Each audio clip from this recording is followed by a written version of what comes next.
Namaste to one and all. Welcome to my channel. Today's our topic is socio-economic impact of COVID-19, Part-VI-Socio. And this is instruction from the CBSE. There are three possibilities are there, three options are there. One is the consumer right, another one is sustainable development, and third one is any social issues. And the board has given the instruction about the socio-economic impact of COVID-19. So the instructions, the major hints were given in the first part, and second part we have given what are the how the project can be done, what are the steps the students should follow to make a project. And third one we have seen what are the factors that led to COVID-19. And fourth one, we have learned about how it has affected the economy, the primary, secondary and the tertiary sector. Then comes a question, what is the disaster? In that part, in the mind mapping has been given. In the second part, it is about the what is meant by a disaster.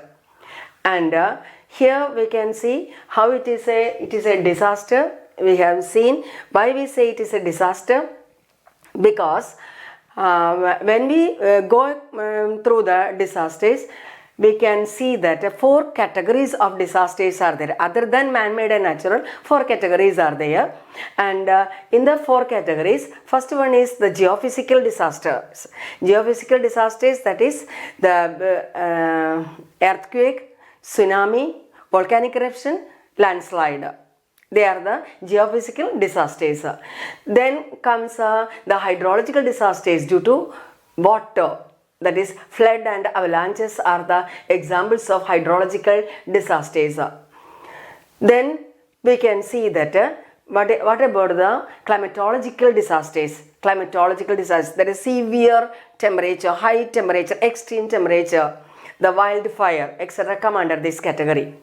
Then fourth one is any disaster occurred due to microorganisms, that is virus, that is insects, like that. So we can see that this is also happening nowadays, that is which started at the end of 2019. Thought about what are the vulnerable group. If any disaster occur, which are the vulnerable group?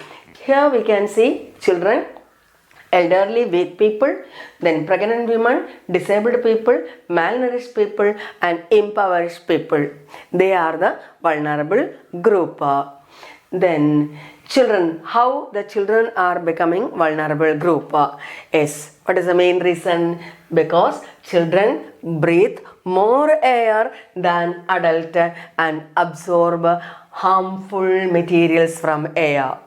So they absorb harmful materials from air because they breathe more than adults. That is one of the reasons.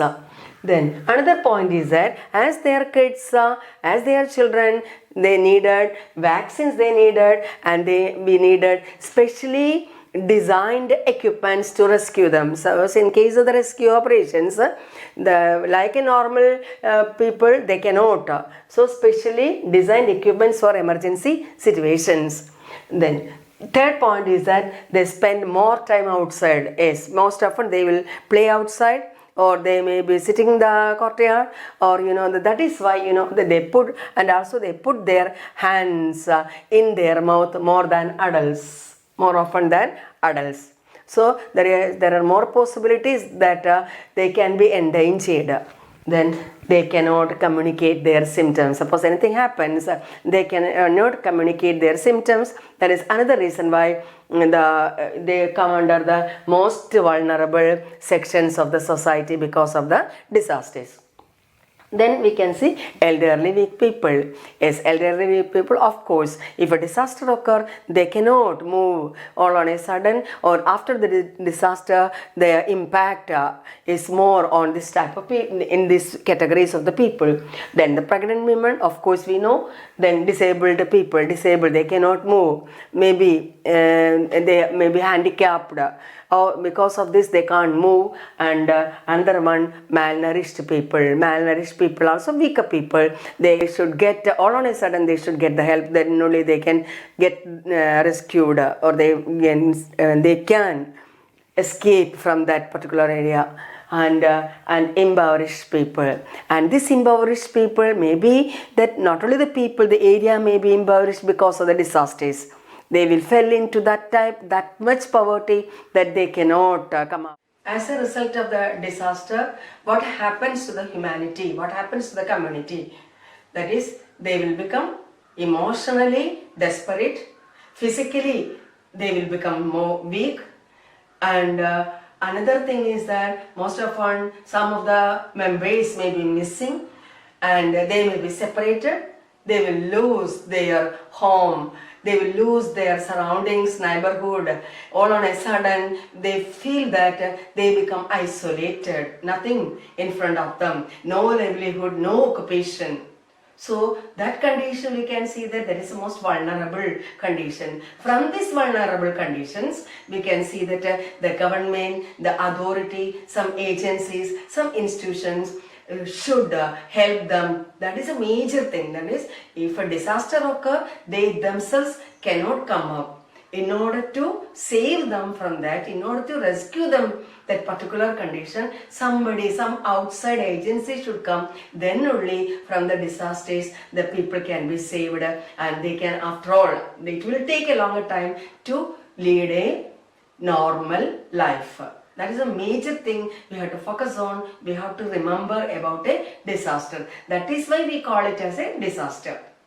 So, emotionally, physically, they will become that much desperate, they will become that much separate, and they will become homeless, they will lose their job, they will lose their livelihood, they will lose their surroundings, even the particular condition itself will change.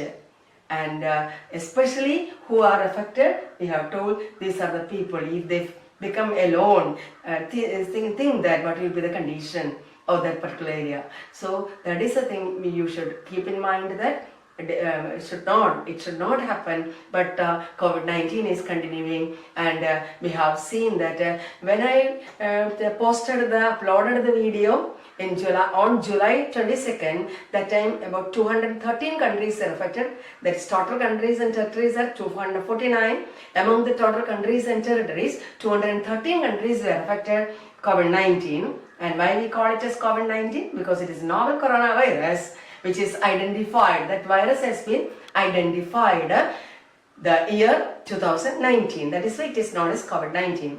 And here we can see that the number of countries, now it is about 188 countries and territories it is having.